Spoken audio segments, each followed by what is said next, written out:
Korea তার মজুতকৃত uranium দিয়ে প্রতি 6 সপ্তাহে একটি করে পরমাণু বোমা বানাতে পারে। গোয়েন্দা তথ্য ও মাঠ গবেষণা পর্যালোচনা করে পিয়ংইয়ং এর এই সক্ষমতার কথা জানিয়েছেন বিশেষজ্ঞরা। এদিকে উত্তপ্ত কোরিয়ার উপদ্বীপের মুখোমুখি যুক্তরাষ্ট্র উত্তর কোরিয়া। শক্তি প্রদর্শন চলছে একের পর এক বিস্ফোরণ, আর এর মধ্যে সামনে চলে এলো চাঞ্চল্যকর এই তথ্য।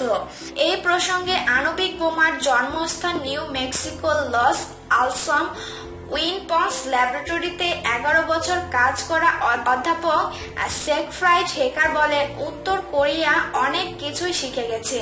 পিয়ংইয়ং এর পরমাণু গবেষণাগারে 7 বার পরিদর্শনে গিয়েছেন স্ট্যানফোর্ডের এই অধ্যাপক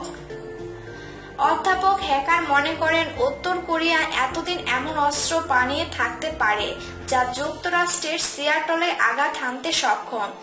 অন্যদিকে উত্তর কোরিয়ার পরমাণু প্রকল্পের উৎসর্গের যে উদ্বিগ্ন হয়ে পড়েছে যুক্তরাষ্ট্র।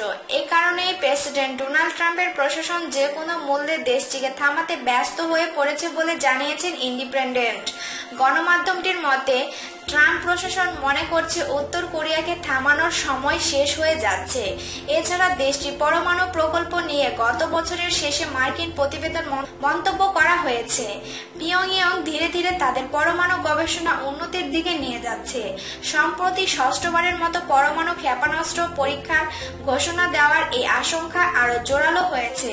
প্রসঙ্গত, উত্তর কোরিয়ার পরমাণু প্রকল্প বিষয়ে প্রকৃত তথ্য পাওয়ার কোনো উপায় নেই। কয়েক বছর আগে থেকেই তাদের পরমাণু গবেষণা কেন্দ্রে আন্তর্জাতিক কোনো ব্যক্তিগত বা দলের পরিদর্শন বন্ধ করে দেওয়া হয়েছে।